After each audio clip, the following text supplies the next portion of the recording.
balita at impormasyon, doble aksyon, at solusyon. Sa nagdaang taon, katuwang ng Public Information Office ang mga Barangay Public Information Officers sa paghahatid ng mga balita at kwentong tungkol at para sa mga San Joseño. Kaya naman sa pagsisimula ng 2025, kasabay ng Thanksgiving ng Barangay Public Information Officers Association, nitong Sabado, January 11, ay binigyang pakilala ng pamahalaang lungsod sa pangunguna ng SJDM-PIO ang ambag ng mga BPIO sa paghahatid ng napapanahong balita at impormasyon sa kanilang mga barangay.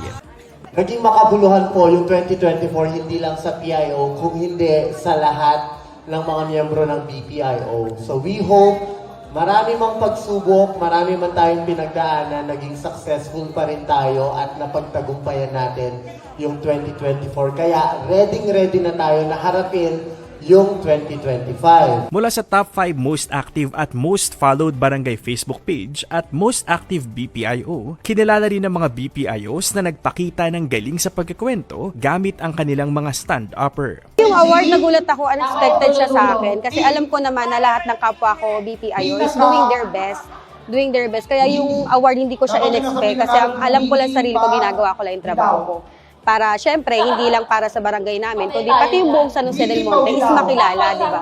Kasi kadugtong ng pangalan ng barangay itong Kumangay, yung San Jose del Monte. Binigyang pagkilala rin ng mga BPIO sa mga special awards tulad ng Best in Graphics, Best in Video Production, Knows mo na ba na meron ng health center sa Phase 2? at Best in Caption. Samantala dahil sa paghakot sa karamihan ng mga awards at sa aktibong paghahatid ng balita at impormasyon sa kanilang barangay, kinilala bilang BPIO of the Year si BPIO Darwin Bantayan ng Barangay Minuyan Proper. Kahit gabi na, marami pa rin tao sa hapagtanglawan na kung saan iba't ibang pagkain ang ating makikita. Ang best part ng pagiging BPIO, yung iba't ibang nakakasalumuha mong tao, and then kapag nagbalita ka na kung ano yung mga gagawin mong gimmick, mas natutuwa po ako sa part na yan kasi nga ikaw yung mag-iisip ng kung ano yung magiging magandang balita para sa barangay mo at syempre kung ano yung magiging click doon sa pagbabalita. Buong puso po tayo nagpapasalamat kila Mayor, syempre sa PIO family na nagkakaroon kami ng motivation na mas galingan pa yung pagbabalita sa aming barangay. At syempre sa tulong nyo rin po yung mga taga-PIO office na gumagabay sa amin araw-araw. Yun, malaking pasalamat po sa pamunuan po ng San Jose del Monte, sa pangunguna ng ating Mayor Arthur B. Robes at ating Congresswoman Florida Robes. Para sa Barangay Minuyan Proper, ako po si Darwin Bantayan, Barangay Public Information Office. Maraming salamat po.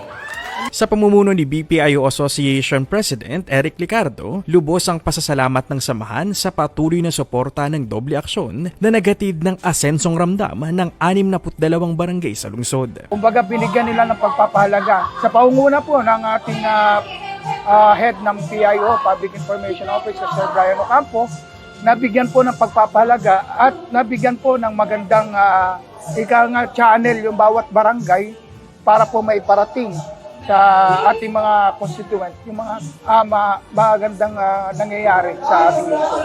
Dahil sa samahan, magpapatuloy ang doble aksyon ng City of San Jose del Monte Public Information Office at mga Barangay Public Information Officers sa paghahatid ng mga kwento ng mga San Joseño. Para sa Balitang San Joseño, ako si Jeff Andrade, Public Information Office. Thank you for watching! Para sa napapanahong balita at impormasyon, tumutok lang sa City of San Jose del Monte Public Information Office Facebook page at iba pang mga official social media pages ng city government. Para naman maging updated sa mga aktibidad ng magkatuwang sa serbisyo, Mayor Arthur B. Robes at Congresswoman Florida P. Robes, i-follow ang kanilang mga official Facebook pages, TikTok at YouTube accounts. Check nyo na rin ang ating website, csjdm.gov.ph. At syempre, huwag din kakalimutang mag-like, comment, and share ng ating mga contents. Maraming salamat, Arya San Joseño.